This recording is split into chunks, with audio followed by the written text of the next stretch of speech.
ọ bụrụ na anyị nwa bụ ndị Igbo ga-agba onwe anyị eziokwu site n'ime mmụọ anyị ebe ahụ Chineke bi, ọ ga-ede anyị anya na ụka nwa bekee wepụtara n'ala Igbo mebiri ala Igbo. Ama m na onye Igbo niile amatara site n'ime mmụọ ya na-awa ụlọ ụbụrụ ya mbịara mebiri anyị ala Igbo site n'iwere okpukperechi na-abụghị nke anyị nye anyị ewere nke anyị tụba ọhịa. Mana ọ bụ gịnị mere onye Igbo ji ka na-achọ Chineke otu nwa bekee ishizi ya na-ege ntị? Mana ị ga-eji ntị onye Igbo n'obi onye Igbo. Onye Igbo bịa hụ nwa bekee yile anya mgbe ọ nọ n'iso nwa bekee ya matachi ya, hụgide ya n'anya, hụbige ya oke, bịa hụ nkịta ya n'anya,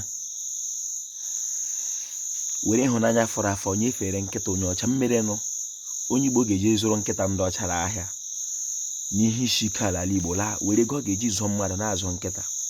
Mmere na onye Igbo ga-eji were nkịta ndị ọcha tinye na ụlọ akwụkwọ, ma ụmụnna ya o nwere ndị anaghị aga ụlọ akwụkwọ n'ụlọ ya. Taa Bekee, taa ka ndị ebe nna m na-eri ji, asị m niile soro m rie ejila ihe ọma mere n'ala Igbo maka onye ihe ọṅụ ihe amara. Isiokwu m n'ụbọchị nke taa bụ lekwa onye ohi, lekwa ihe o zoro.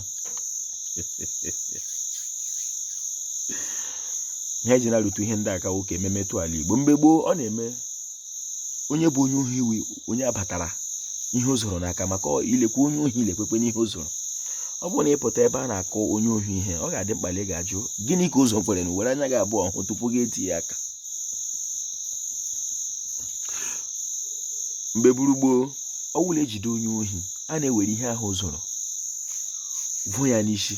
Ọ wụrụ nke a na-ekololu ekoye ya n'olu, ya nwa ga-eju ọnụ ya na-ekwupụta na o zoro ohi, akpọrọ ya fụgherie ahịa fụ ama. Mgbe ụfọdụ buru gị gaa n'ogwe.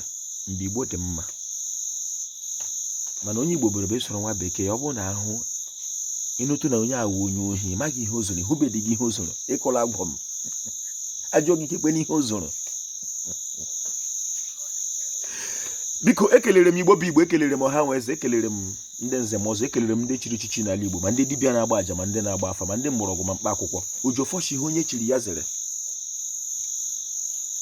Aha m bụ Mkpachukwu Ojiagbọ, a na-akpọ m Ojiọfọ. Abụ m onye olu okoro nke dị na Ọmahịa n'ime obodo nke Chineke. Igbo mmanụ asị m n'isiokwu m n'ụbọchị nke taa bụ lekwa onye ohi, lekwa ihe o zoro. Biko tupu gị etinye aka ịka onye ohi ihe, gbalịa, ọ dị mkpa na ị ga-ahụ, ga-eji anya ga-abụ hụ ihe ahụ o zoro ka ọ dịrị Igbo la mma. O nwere ọtụtụ arụ ekwesịrị ịkpụ n'ala Igbo, anyị eji ehere maka ọ bụrụ na omenala Igbo kpọọ onye Igbo ikpe, ọ gwara ndị nna anyị na-ele ha n'ihi ele adịghị ike anyị, maka anyị dịzi ka azụ anyị apụghị ịga agọ mmiri. Ka anyị laghachi n'omenala Igbo, ka anyị mee eme Igbo. Ọ anyị nwa ka ọ dị n'aka, o nweghị mmụọ ma ọ wee gbara na-aga isi bata. Ọ anyị nwa mma chite olu okoro. Igbo mmanụ